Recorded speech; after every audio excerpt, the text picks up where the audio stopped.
So last year, if you remember, we had a class about why we eat matzah on Pesach. And at the very end of that class, I touched upon this question, which we're going to talk about today, which is about the propriety of, the status, let's say, of eating matzah during the whole Pesach. Everyone knows it's a mitzvah to eat matzah on the first night, or in Chutz La'aretz on the first 2 nights during the Seder. There's a minimum requirement of how much you have to eat and what time span you have to eat it, etc., etc. I'm sure we're all familiar. What about the rest of the week of Pesach? Is there value to eating matzah, or is the idea just don't eat chametz, but there's no need to eat matzah? I did touch upon it last year, but obviously there's a lot more to say.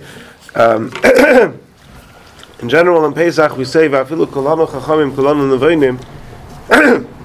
In the Haggadah, we say that even if we all know, we know the story very well, it's still a mitzvah to reiterate and to repeat it. And so sometimes Pesach, the halacha shiurim also repeat things, and there's always room for more depth.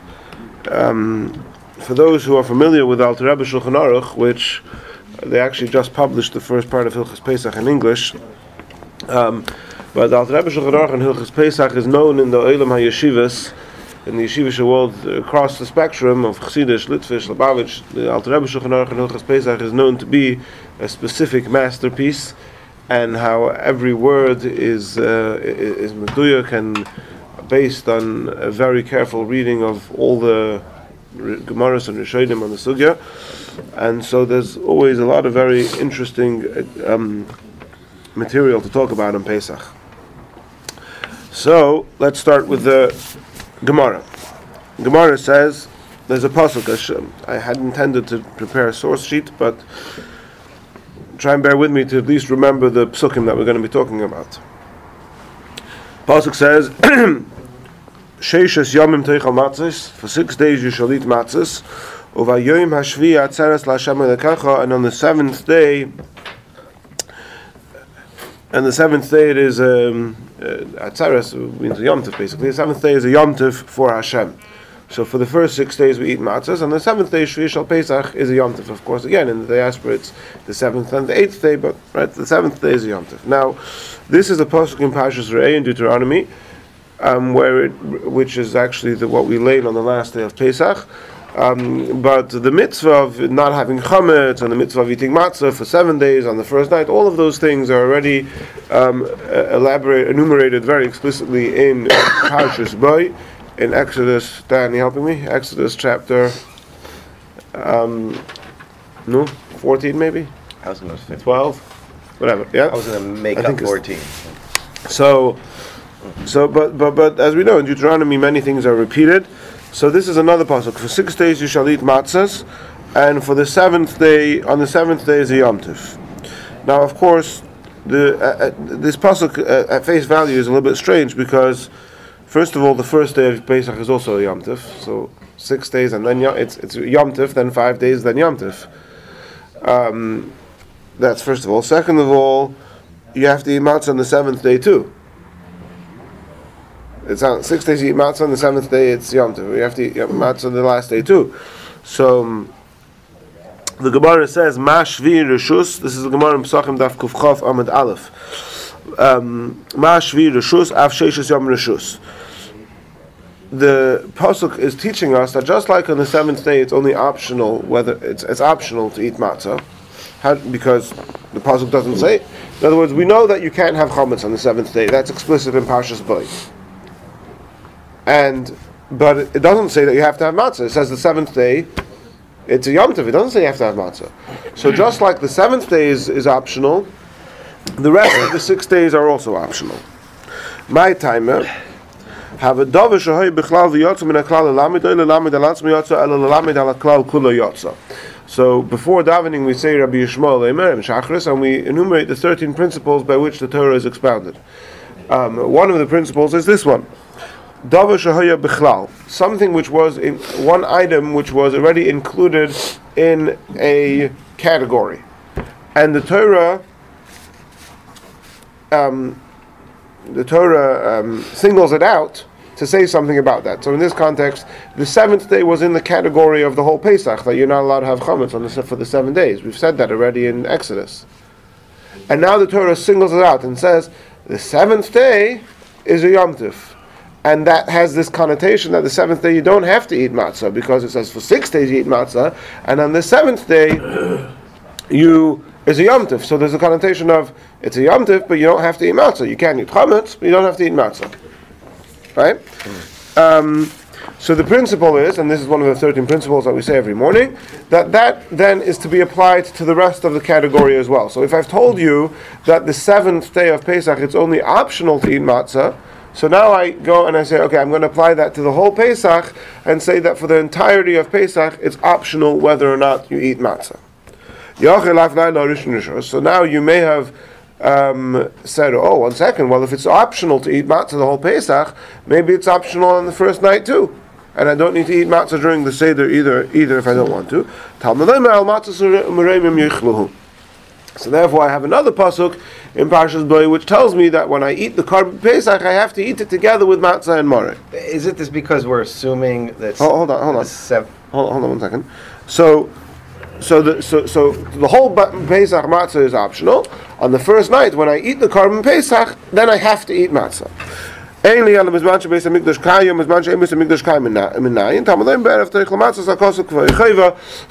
the Gemara says, hold on, that would only be at the time when I have the Beis HaMikdash and I'm bringing a Korban Pesach. But if you're not bringing a Korban Pesach, so then maybe it's only optional to have matzah at the Seder. So then the Gemara brings a third pasuk that says, B'erev teichel matzahs, thou shalt eat matzahs in the evening, which is referring to that first evening of Pesach, and therefore we know that you have to have matzah on the first night.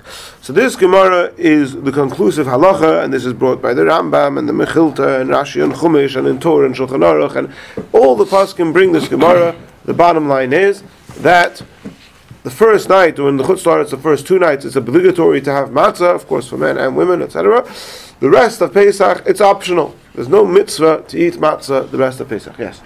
Now, there's an assumption that that day 7 is similar to the rest of the days. So if it was true of the day 7, you're not chayav in eating matzah, then the same would apply to every other day. Yeah, because the pasuk sounds like it's saying that there's something different. Yeah, but I know already from Parshas Bo that Shvi is part of the 7, because it says Ad Yom Echad V'Esem. The pasukim in Parshas Bo already teach me that the 7th day is part of the category of the 7 days of the cloud. Right, so there's no good reason why it would just be the 7. Right, that's the okay. Why extension of first holiday going in Poland going to the Cholamoid? Why shouldn't it be not 8 days but 9 days? 2 holidays, then 6 days in the last 2 days. Because it's like even 10 days. Because the idea of the extra day in the diaspora is that if we don't know when if in the times when they I got it. So there's a mitzvah to have matzah. How could you push it off to later? There's a mitzvah to have. Which day do you want to move up? The second Seder has to be on the second night of Pesach. I agree, but why it should cut in Cholamoid? Why we should? How else? Where else? That's the next day. Cholamoid. You mean we should still have 5 days before Cholamoid? Yes, correct. But you can't, because Shri Shal Pesach is on the 21st of Nisan. You can't push off Shri Shal Pesach to the 22nd of Nisan. Yom Tov. Why not? What do you mean, why not? Because the Torah says to do it on the 21st. Why can't you push it off to November? I mean, but if you added because of Golas another day here in the last day. But you're not adding another day. You're just not sure what today is. Is today the 15th or today the 16th? Is today the 21st or today the 20th? Well, there's no doubt if the 21st happens on the 25th. There's only one day off. Okay. I'm going to read to you this halacha as the Alter Rebbe says it in Hilchos Pesach, and time permitting, we will return to discuss some of the details I'm on record now. of this. This is Russia. Everything you say is being recorded.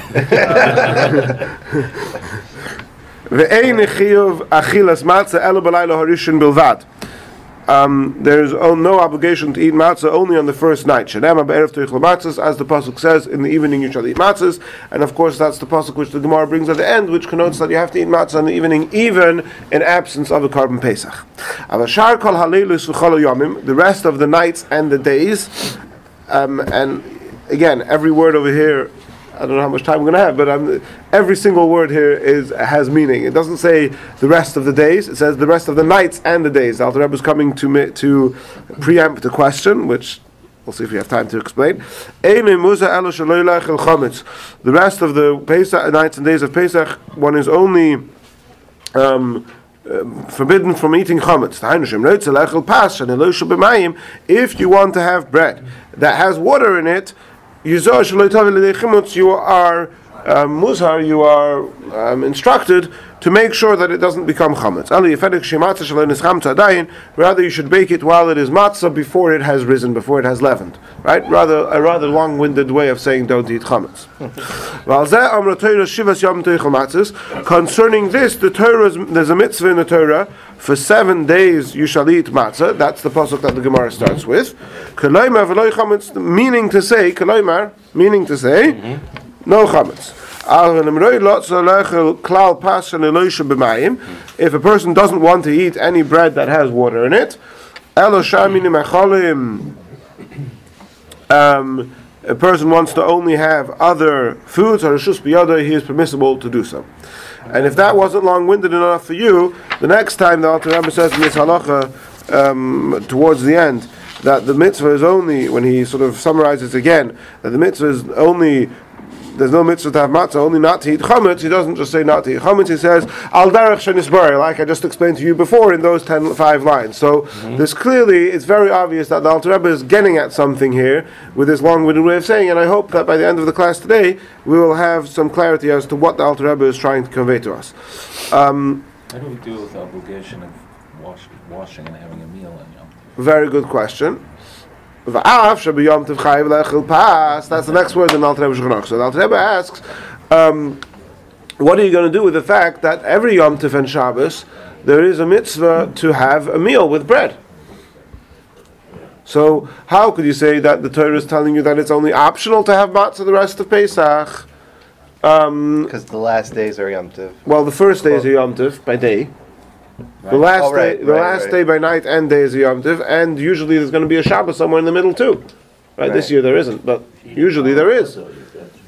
And would you also say Chol HaMoed, since it has somewhat of a more moed than a Chol? There's no chiyuv to have there's no chiyuv suda on Yom Tov. No, people are noyik to have a suda, but actually that it's not going to come up over here because there's no chiyuv suda on Chol HaMoed. There's no obligation to have a meal on Chol HaMoed. However, we'll see soon that perhaps, or at least definitely according to some opinions, there is a mitzvah to have matzah on Chol HaMoed Pesach.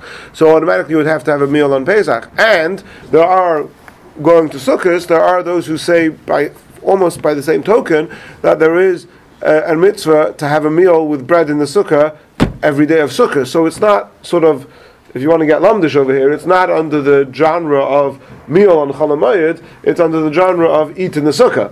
But technically, it comes out that there would be value. In the sukkah, therefore, and if you just you have to eat in the sukkah, so therefore you have to have a meal because right. But then there's a juxtaposition between Sukkot and Pesach, and that's and there is no Chol HaMoed Purim. So it's not as if it's more. It says that you have to have actually wine and Chol HaMoed. No, sorry, 7 days. It actually says it has to wine. Yes, so you have a wine and wine. I mentioned it will make. I mention this every day. Every year, the only chiyuv. There's no chiyuv to eat meat. The only chiyuv is for at least men over the age of bar mitzvah, every single day of Yom Tov and Chol HaMoed, Pesach and Sukkot, to have a revius of wine every day.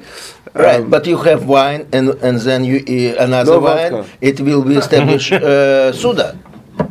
No. What? No. That doesn't work. It's a suda for kiddush from makom suda. It's not a suda from hamaitzi. Okay. For you could stay. Yeah. Okay. All right. So Shalom is asking this question. 1 second. How could you say matzah the rest of Pesach is optional? L'chayri, you have a mitzvah to have sudas Yom Tov. So what do you think the answer is? They're different halachas. They're different mitzvahs. There's overlap. Okay, there's overlap. So you can't implicate the whole Yom Tov just because you can't implicate the whole Moed days just because there's an obligation on Yom. Yeah, but this would throw into question the whole premise of the Gemara, because the whole premise of the Gemara is that we have this thing that we've singled out, and therefore it comes to the rest of it. But what have we singled out? We've singled out Yom Tov. On Yom Tov you have to eat. Right? Is that Durabanan? Oh, so the answer that Alter Rebbe says here is that even though you have to have a Suda the rest of on Yom Tov, you could have that Suda without having matzah, because you could have matzah ashira. You could have matzah that was made with other ingredients like egg matzah or juice matzah or whatever. Now, even though the Ashkenazi custom is today that we don't make matzah ashira and we don't eat matzah ashira on Pesach, etc., but at least strictly speaking, on a biblical level, you could fulfill your obligation to have a Suda on Shlish Pesach with matzah doesn't count as matzah as far as the obligation of eating matzah per se is concerned, and that's the Alter Rebbe, that's the maskana, that's the answer that the Alter Rebbe says over here. However, Reb Shalom is right that the question of whether or not the mitzvah of Suda Shabbos is deraisa or darabanan, the mitzvah to have a Suda on Shabbos, is it a biblical mitzvah or a rabbinic mitzvah? It's a machloikas, and the Alter Rebbe discusses it numerous times in Shulchan Aruch and Hilchos Shabbos and Hilchos Yom, a number of places. The bottom line is that the Alter Rebbe paskins it's the Rabbanon. So the answer that the Alter Rebbe says here is, in order to explain this Gemara, even according to those opinions that the mitzvah is to have a Suda on Shabbos and Yom Tov is deraisa. But Lamaisa, we paskin that the mitzvah to have a Suda on Shabbos and Yom Tov is only derabanan anyway. So therefore, what do you mean? The Torah is saying that it's optional to have matzah. Then the Chachamim come and make it takana that you have to have a meal, but that doesn't in and of itself pose a difficulty. Okay, so the story so far, it would seem to be very clear that matzah the rest of Pesach is optional. So what's the big deal? What's there to talk about? I think that's what we passed it to. Well, that's how we passed it. I'll show you the Alter Rebbe. There So are what's in the it to Gemara talk that you could fast on Yom Tovim, right? Except for Shavuos. Yeah, but if you fast, if that's your oinig, but if that's not your oinig, then you're mechuyev to have a Suda. No, but I'm saying, but if there's such an option, it has to be that it's derabanan, no? No. How would it be? Because how could we somebody- allow you to fast if it's a Tainus Cholim, because that you're mechuyev to have oinig. Usually oinig is... I'm not even talking about Tainus Chalom. There's except for Shavuos. Okay, so then There's a Gemara that says that. So then those shittas would hold that's Rabbanon. Oh, wait, okay. No, of course, yeah, no, fine. I think that's the Maskana in the Gemara, but. Okay, so if you have your side, let's say, and people placing on your side, let's say, Let's assume- on first day of Pesach, so you will override positive commandment to eat matzah with your tinies. no, the Tainus... The only one they said it was a Tanis Chalom, right? A yard site. Tainus Cholim is only by day anyway. On the second day of Pesach is Haman's yard site, by the way. What do you suggest? What? It says in Shulchan Aruch that it says in Shulchan Aruch that on the second day of Pesach Extra piece of matzah. you should have an extra dish at the meal to commemorate the party of Esther, the Mishnah Yain. Yes, that was on the second day of Pesach. We had in London, Allah Vashalom, Mordechai Safran. You remember Mordechai Safran, Yakiva? So he had yard site on the first day Pesach. So that developed into this minhag that he made a minyan in his house on Pesach for all the tefillas, and he lived at least 20 minute walk from the closest Chabad minyan. And Pesach, there's a lot of guests in town who will wake up late. So it worked out well.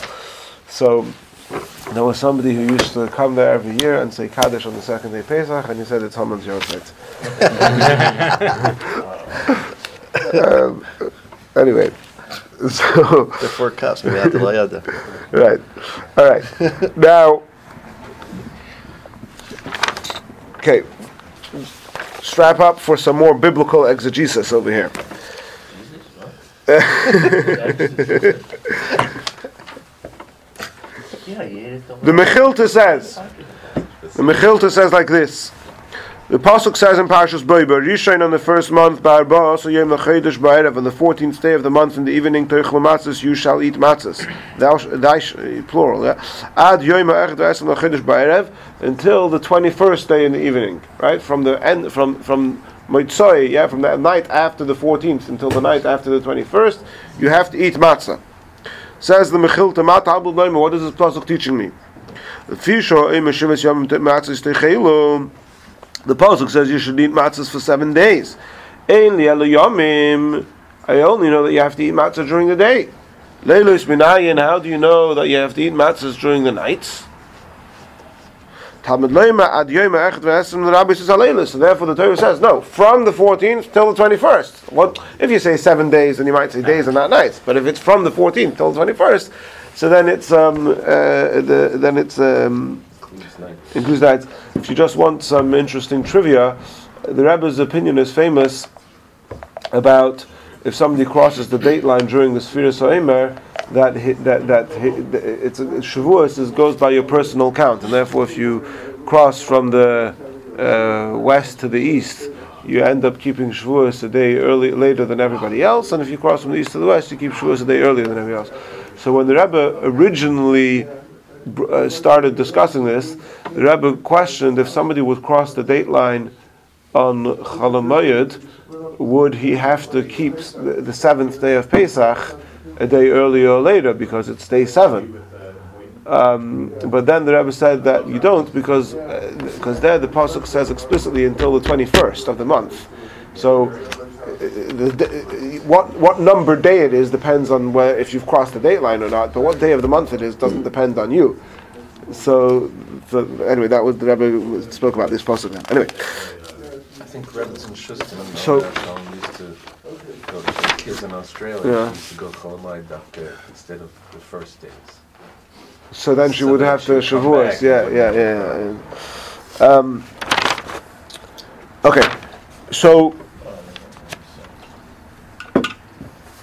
what does this mean? That the pasuk is one pasuk tells us that you don't have to eat matzah the rest of the it's optional to eat matzah the whole Pesach. But here we have another pasuk which the Mechilta is telling me that means that you have to eat matzah the whole time, the days and the nights, including the 21st day. Right. So what's going on over here? So Rashi brings this in Chumash, and the Mefarshei Rashi are very bothered by this. Many try to suggest that actually this has to be understood as not being the mitzvah of eating matzah for the nights and the days, but rather the prohibition against eating chametz. However, the Chazkuni says that from here we see, and he talks about there's mitzvahs which are, you could call it a mitzvah kiyumis or a mitzvah chiyuvis. There's various phrases in the Olam HaYeshivas. There's all different ways to say this. The words of the Chazkuni are that there are things which you get reward if you do them, and you get punished if you don't do them. And then there are things which you get reward if you do them, but you don't get punished if you don't do them. So on the first night of Pesach, so basically what the Chazkuni says, and the one of the poskim, the Chazkuni. It's important to differentiate that the Chazkuni is a commentary on Chumash. And Pshutei Shel Mikra and Halacha are two distinct areas of Torah study, and I don't want to say never the twain shall meet, but they do not run. They're not parallel to each other. So there's many times where you'll have commentaries, even Rashi, but for sure other commentaries, the Ben Ezra, the Chazkuni, the Rashbam, and many other commentaries on Chumash, who will say something which goes against, explicitly contradicts Gemaras and Halacha, and it doesn't matter because there's Pshat. There's one way of understanding Chumash and Pshat, which is one Pardes. That's one of Pshat Remes Dush. Right? That's one of the parts of Torah that we have to study, and then there's Halacha, and they don't always overlap. So the fact that the Chazkuni says this in Chumash is a nice vart, but what's more of more weight is when the poskim, when the halachic authorities quote this Chazkuni. One of the most prominent poskim, who throughout his Chidushim on Shas and his Truvas in numerous places discusses this idea and is in quite strong favor of the Chazkuni, is the Chassam Sofer, very prominent Pesach. And there's Truvas, there's Drashas, there's Chidushim, there's many forms of the Chassam Sofer, and he is very strongly in favor of this Chazkuni. And what he says is that when we said that it's optional to eat matzah the rest of Pesach, we didn't actually mean optional. We just meant that it's not as strict. It's not the same as the first night. And in the words of the Chazkuni, we'll see. The words of the Chazkuni is it's on the first night. There's an obligation. You have to eat matzah. The rest of the Pesach, if you eat matzah, you're doing a mitzvah. You don't have to do it. You don't have to. The example that's always given, and we'll see soon whether or not it's an appropriate example, is you don't have to you don't have to wear a four-cornered garment. If you wear a four-cornered garment, you have to put tzitzis on it, right? So you don't have to eat matzah. If you eat matzah, you're doing a mitzvah. That's basically the way the Chazkuni synthesizes between these two contradicting teachings from the Chilta and the Gemara in Pesachim, that there is a mitzvah. Is it applicable chazaka in this occasion?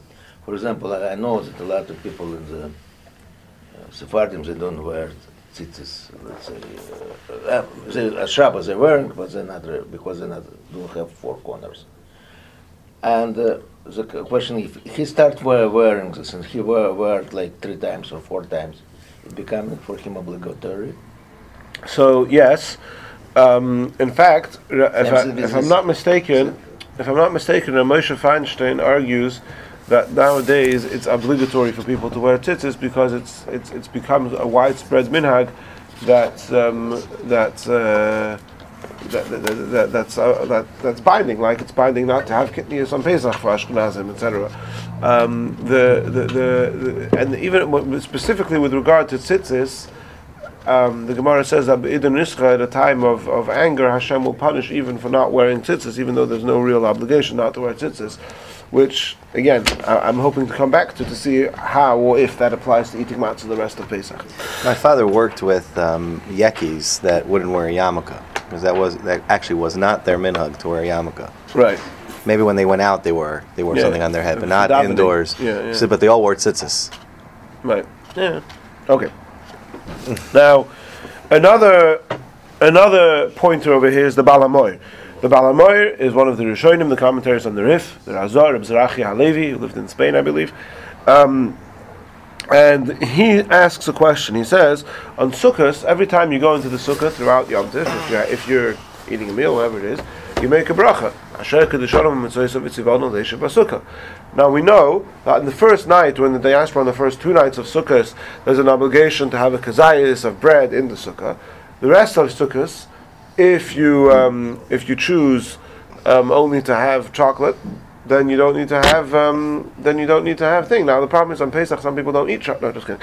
But so why is it that on Sukkot every time you go and have a meal in the Sukkah, even though you don't have to have a meal, you do have, but if you choose to have a meal, you make a bracha, Asher Kedushanim Mitzvah V'Tzivanu Leishev Basukah.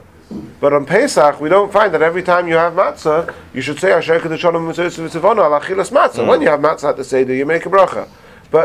And during the rest of Pesach, you don't make such a bracha.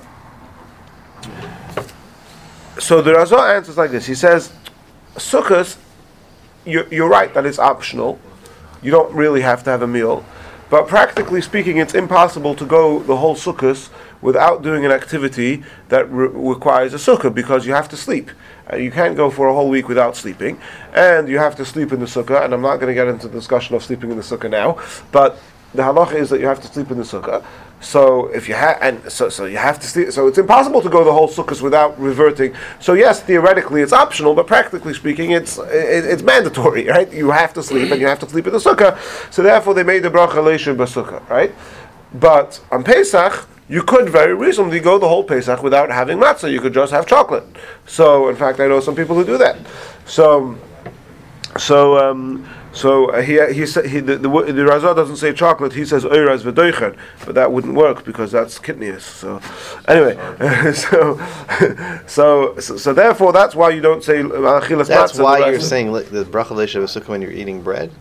No, because you sleep in it the whole. No, the reason why they were mesaken to say a bracha every time you fulfill the mitzvah is because it's such a type of mitzvah which, at least technically it's not, but practically it's obligatory to do numerous times throughout Sukkot. So therefore they were mesaken to make a bracha every time. Whereas in Pesach, because it's not obligatory, because you could get away the whole Pesach without eating matzah, so therefore they weren't mesaken to make a bracha in that case. But mesaken meaning because of sleep. Yeah, but therefore they were mesaken it and thing. Practically speaking, most people don't say leishav b'Sukkah on sleeping, because the halacha is that if you eat in the Sukkah, if you're eating and sleeping in the same Sukkah, then you make leishav b'Sukkah on the sleeping, on the eating, and that patters the sleeping. But if you would go to sleep, if you would have like some people, like it says in Shulchan Aruch, and some people here in Chicago have this, they have a separate sukkah by their bedroom for sleeping. On the porch, there's a house in Francisco that has it. Yeah. So then you would make a bracha just on going to sleep in the sukkah. But anyway, that's for sukkahs, not for Pesach. So that's the Razah. That's what the Razah says. So the Mefarshim are very bothered by this. What do you mean? Why don't you say a bracha? Asher kedushanim mitzvos v'tzvona al achilas matzah. There's no mitzvah to eat matzah the whole Pesach. On Sukkot it says clearly, "V'sukkos teishu shivas yamim." You have to dwell in the sukkah for 7 days. On Pesach it says shivas yamim teichel matzahs, but we've explained that it doesn't actually mean you have to eat matzah for 7 days. So this Razah is another very important source, along with the Chazkuni. And again, the Razah it's not, we don't pass like that in Shulchan Aruch, but the Razah is not a commentary on Chumash. The Razah is a halachic author, right? And he says that from his question, whatever you make of his answer, and other Mefarshim have other answers to his question, that there's differences between Sukkot and Pesach, whatever. But the question in and of itself is indicative of the fact that he understood that there is some fulfillment of a mitzvah by eating matzah the whole Pesach, and that's why he says, well, if there's a mitzvah, then why don't you make a bracha on it? So, despite the Gemara saying that having matzah on Pesach is optional, the Razah understands that optional is relative. Okay. There's numerous other sources which have this indication. I'll just read to you one more, which I found interesting. The Rekeach. The Rekeach says, based on this pasuk, he says the pasuk says, Shivas Yomim matzahs techelu. 7 days you should eat matzah. It doesn't say you should eat matzahs on 7 days or in 7 days you shall eat matzah. It's almost as if you're eating the 7 days. The phrase, the words. So he says like this. The Rekeach says, it sounds like a medrash, but this is the Rekeach talking. Ha'oichel matzah kilchos shivas yamim. Somebody who eats matzah appropriately for 7 days. Ke'ilu nasa shutuf lahakadosh baruch hu b'ma'aseh bereishis. It's as if he has become a partner to Hakadosh Baruch Hu in creation, and that's what it means that you're eating the matzahs and you're eating the 7 days. You're becoming part of the 7 days of creation. Usually we talk about 6 days of creation, but 7 days. Okay. How it works is again, you eat the matzah, which is good for who, and we're doing this, but you don't send brocha. So how it's without brocha? Well, there are numerous. Again, the sugya of when we say a bracha and don't say a bracha. There's numerous rules. Actually, Chaim Kanievsky has a whole very interesting sefer about this. But there's many mitzvahs which are biblical mitzvahs that we do that we don't say a bracha. You don't say a bracha, for example, on giving tzedakah. You don't say a bracha on kibbud avein. There's many mitzvahs that are biblical mitzvahs that you're fulfilling a mitzvah, but you don't say a bracha. But we never say a bracha and tzedakah, regardless what's. But here we're saying on particular day, Thursday bracha, second bracha, and then you're not saying bracha. Right. Good. So that's the question. Difference. Yes, that's the question of the Razah. And like I said, I told the Razah has one answer. Other Mefarshim have. There's numerous other answers. We could have a whole class on why we don't say a bracha on matzah. There's numerous answers to that question. I'm sorry that everyone will leave at 10 o'clock. Right? Okay. One more. So now there's another question. Those of you who have ever davened in another shul other than even if you daven in Beis Menachem, you'll know that some people wear tefillin on Chol HaMoed and some people don't. So this didn't just start. This is a machlokes rishonim. Do you wear tefillin on Chol HaMoed or not? What's the question about? And again, we're not going to go through the whole sugya now, but just very briefly. The question is, well, why don't you wear tefillin on Shabbos? So, the tefillin are an ois. The tefillin are an expression of the covenant, a symbol of the covenant between ourselves and Hashem. Shabbos in and of itself, oisi, we say v'shamru v'nei Yisrael, oisi, yeah? Shabbos is an ois, and a sign of the covenant between ourselves and Hashem. So on Shabbos, we don't need to wear tefillin, because we have the covenant of Shabbos. In fact, there was one of the shilas that came up in America in the 20s, where there were people who were from people, but unfortunately they weren't able, they didn't stand up to the nisayon, and there was pikuach nefesh perhaps, whatever the case is, but people who worked on Shabbos, and the question was, well, if they're not keeping Shabbos, do they have to wear tefillin? So that, right? So now. So why do? So now, so the question becomes, That's what? just mean. What? That's just mean. They themselves were the ones who asked the question. Along, yeah. No, The Rebbe said when the Sadigari Rebbe came to Moshe wrote about this. The Sadigari Rebbe came to the Rebbe was telling him how the Rebbe got a letter from Russia. Somebody was working in Russia on Shabbos, and there it was even more extreme because there the guy was going to work, but he wasn't. He had managed to how do you call it, to somehow strategize that he wasn't actually violating Shabbos. He was going to work and he got out of doing anything, but he was still going to work. So he asked the Rebbe, is he allowed to have wine? Because the wine is not mevushal. I don't imagine they had mevushal wine. They probably made it in their basements. Yeah, is he allowed to have his own wine? Because even though he knows he's Shomer Shabbos, but everybody else thinks he's not Shomer Shabbos. So is he allowed to have his wine? So the Sadigari Rebbe asked the Rebbe what the Rebbe. Stam Yenim? Yeah. Rabbi Moshe has this whole tshuva about it also, because Moshe was talking about the people in America then. Anyway, but the Sadigari Rebbe asked the Rebbe what he paskened, and the Rebbe didn't answer him.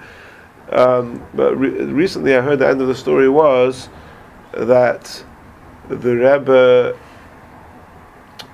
told the Sadigari Rebbe that it's not relevant anymore or something.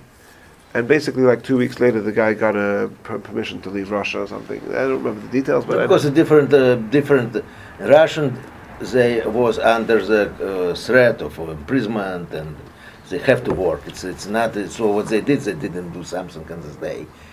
Yeah, the Rebbe here is under economical dress. Yeah, no. The point that the Rebbe was trying to make was to speak about the godless, the virtue of the Russian Jews who have such strong Mesiras Nefesh that he's Mesiras Nefesh not to work on Shabbos, and he's still worried that maybe I can't have my own wine, because that's what the Rebbe was trying to say. Anyway, let's get back to the point ahead. What's the din? So the question, what? What's the din? Is missing the point. Right? Yeah. Okay, so. Question. Okay, so that's on Shabbos. We don't wear tefillin on Shabbos because Shabbos is the ice. What about Yom Tov and specifically Chol Hamoed? That's the question. Chol Hamoed is machlekes. So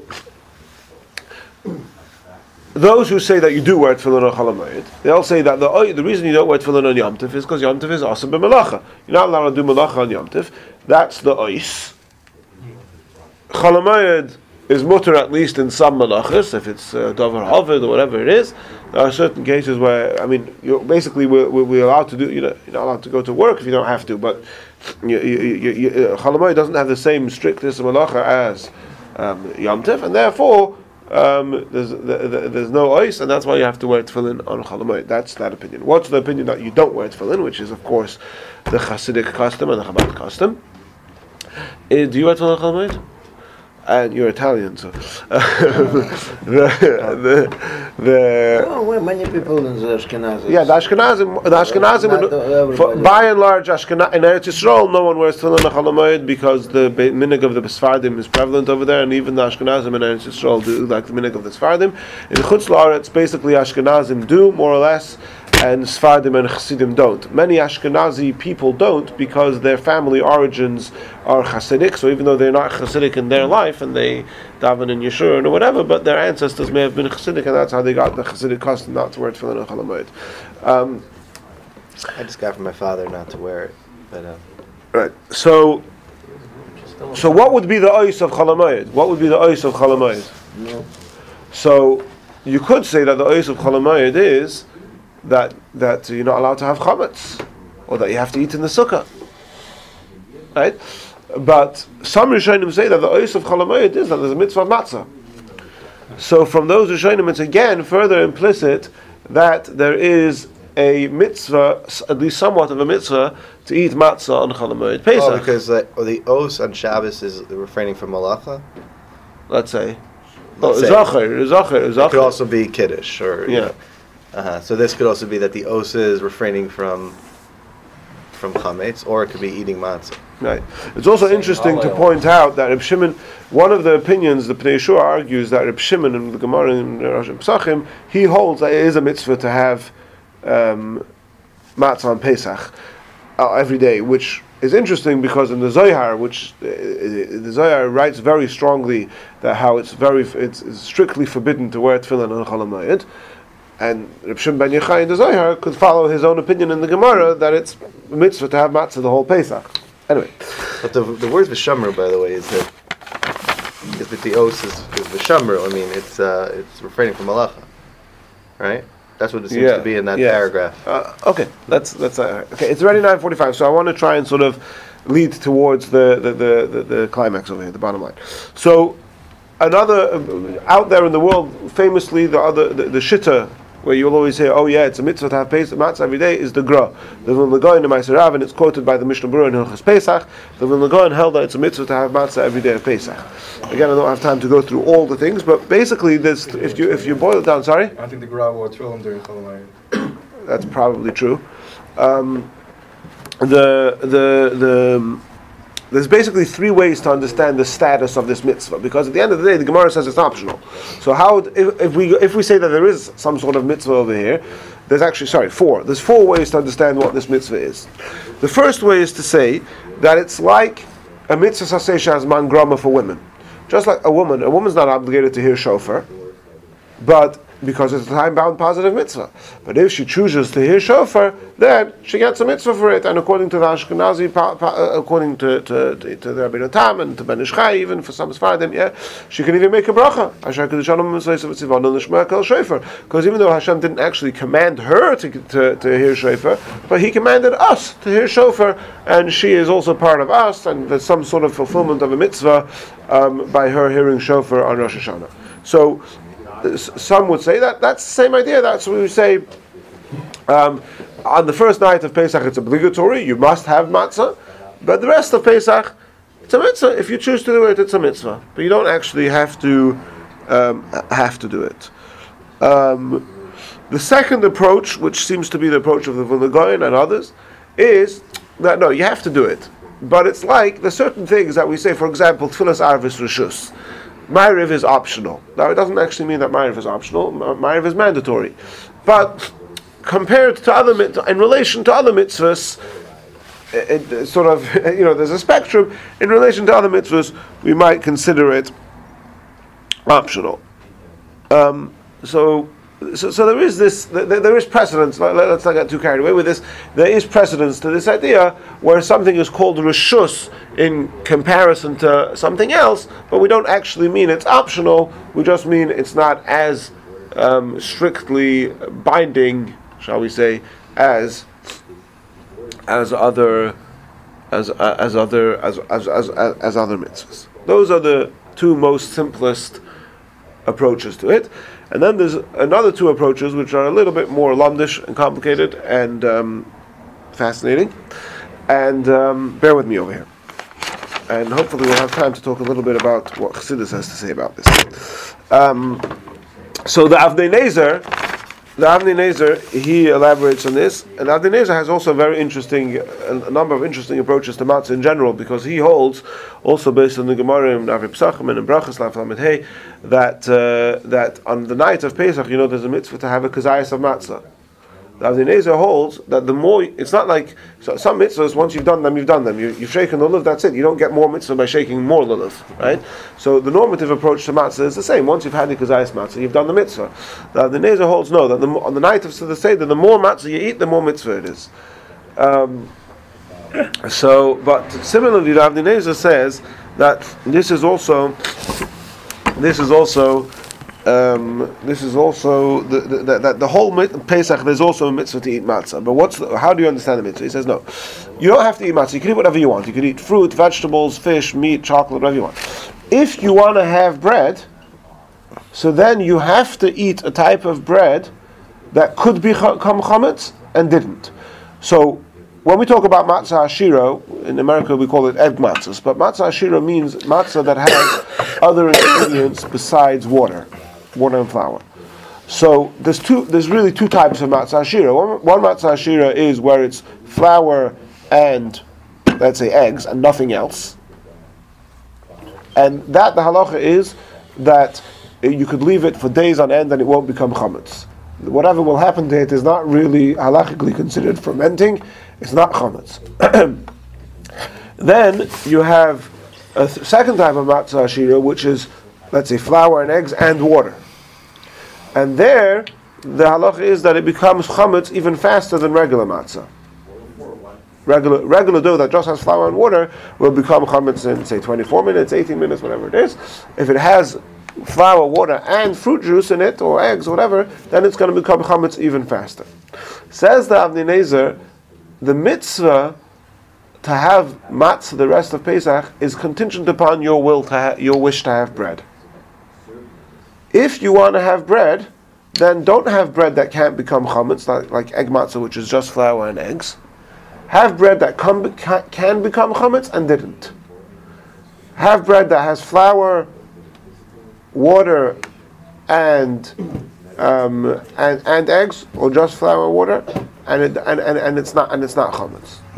And I know this sounds a bit convoluted, but based on this, fits the Gemara and there's lumdus in the pasuk very well.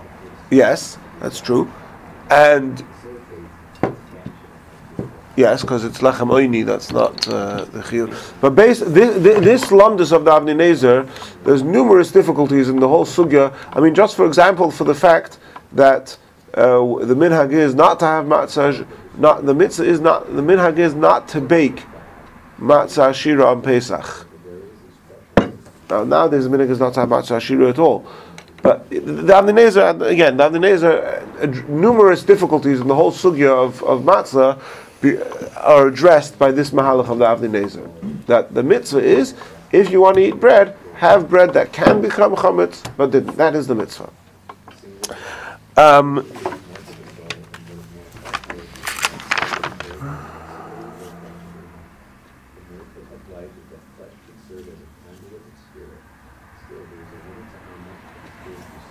What I was saying is that if it says for 6 days you eat matzah, right, and the Gemara says that just means not eating chametz, so how could anybody say otherwise, that it's a mitzvah to eat matzah and not just a chiyuv not to eat chametz? The Avnei Nezer's explanation, it works very well, even with the Gemara. Because not eating chametz and eating matzah is how the Avnei Nezer learns the mitzvah of eating. Exactly. At the end of the day is, one of the things that we have to understand on a very basic level, are we getting carried away with all these lumdus of things? There's a pasuk that says you have to eat matzah for 6 days, you have to eat matzah for 7 days. What does that pasuk mean? So it's all good that the Gemara says, well, it means this, but what's the pasuk telling us? There's a mitzvah. What's the pasuk telling us to do? So you can't sort of promote the pasuk to a position of irrelevance. There has to be some sort of, the pasuk's telling you something. What's the pasuk telling you? So the Avnei Nezer comes up with this mahalach, and this is how the Avnei Nezer addresses numerous difficulties in the sugya. Now the Alter Rebbe. So some people try to learn the Alter Rebbe. Here, I'll give you an example. What matzah do you eat the whole Pesach? Right. So for the Seder night you have to have matzah shmura matzah. Shmura matzah means that it was guarded already from the time of Katsira. It was kept and guarded by Jews, l'shem matzah's mitzvah, not just making sure it doesn't get wet, but making sure it doesn't get wet with the specific kavanah that I'm doing this l'shem matzah's mitzvah, right? Now, what about the rest of Pesach? What do you read the rest of Pesach? So many people, so for example, what's one of the practical differences? Yeah, one of the problems with machine matzah, there's a lot of discussion about machine matzah. One of the problems with machine matzah is, well, can machine matzahs be l'shem matzah's mitzvah? Because it's a machine. So some people say, well, the person pressing the button activating the machine should have in mind that he's activating the machine, l'shem matzah's mitzvah. But that's questionable. Usually the normative approach would be that in order for something to be done with a specific intent, it has to be done by humans. It can't be done by a robot. Right? So that's the whole it's a big part of the controversy about machine matzahs versus hand matzahs is that. Now many people will have hand matzahs for the Seder, but the rest of Pesach they'll have machine matzahs, because the rest of Pesach there's no mitzvah to have matzah. The rest of Pesach the mitzvah is to not have chametz, so there's no mitzvah of lishma. However, in Shulchan Aruch it brings a shitta that the whole is a mitzvah, the whole Pesach to have only matzahs that were made l'shem mitzvah, the matzahs that were made with the intent for a mitzvah. Which mitzvah? Not the mitzvah to eat the matzah on the night of Pesach, because why would I eat matzah on the third day of Pesach, which were made with intent to eat it on the first night? That's not the point. So the second opinion is to have it l'shem matzahs, to eat matzahs which was made to fulfill the mitzvah to matzahs shivas yom matzahs techilot, to eat matzah for 7 days, right? What's the mitzvah to have matzah for 7 days? It's only a mitzvah So, to eat chametz. right, and that's our minhag. The Chabad minhag is, we only have handmade matzah the whole Pesach. Why? Because we want all of our matzah that we eat the whole Pesach to be made l'shem matzah's mitzvah. What's the mitzvah? So the Avnei Nezer will tell you that the mitzvah is that if you want to eat matzah, it has to be. If you want to eat bread, it has to be matzah. Right? So this is a practical minhag. We all do this, or many of us do this. We're makbid. We spend a lot of money that the whole Pesach we don't have machine matzah. We only have hand matzah. Right? In order to fulfill this shitta, the whole matzah Pesach, you have to have. And I'll tell you even more. This is an idea that occurred to me yesterday when I was sitting on the couch next to Harry. The Chabad, again, this is not an official Chabad minhag, but this is how we have seen Hasidim behaving. Now, with the exception of Achron Shal Pesach, we don't have anything with the matzah, maybe salt, but we don't have anything, even, right now, we're very makbid not to have wet matzah gebroks, right? So we don't have knedlach, for example. But what about avocado, for example? Avocado, there's no water, you can get a dry knife and a dry fork, you make yourself an avocado mix, and it's not gebroks. Why don't we have matzah with avocado? Right? And many people do. There's no in Sefer Minhagim, nowhere in any of the Chabad literature does it say that you shouldn't have matzah with avocado. Right? Or scrambled eggs, for example. Hard-boiled eggs have water in it, because it's cooked. But scrambled eggs, if you make sure that everything is dry, there's no water, right? So why not? So it occurred to me, and I'm sort of a little bit jumping the gun because I didn't say yet what Chassidus has to say about this whole topic, but it occurred to me that perhaps one of the reasons is that because we want to be mekayim the mitzvah, this mitzvah of having matzah the whole Pesach, so, which again, you see the Alter Rebbe says there's no such mitzvah, but we'll see soon. So we know that when you, like on the night of the Seder, when you have the kazayas matzah, you can't have it together with other things, because the Gemara says, Marar would be mevatel ta'am matzah. You could only have the matzah in your mouth. So you could, when you're having matzah on Chol HaMoed Pesach, so you could just be having matzah because you're hungry, that's fine. But you could also use the opportunity to fulfill this mitzvah, at least according to those shittas, that when I'm eating matzah, I'm mekayim a mitzvah. So in order to make sure that when we're eating matzah the whole Pesach, we're fulfilling the mitzvah of matzah according to those opinions that there is such a mitzvah, we're makbid to have it plain with no other foods. It's a thought it's a thought that occurred to me yesterday. It still requires further development, but it could be that is the reason for the minhag. I'm not paskening in any way, shape, or the Korach the Gemara talks about. Korach for 8 days. No, that's the Gemara talks about. The reason why Korach works. That's precisely, you've proven my point. The reason, two things. The whole reason of Korach is because the lettuce that we have with the Korach is also a mitzvah.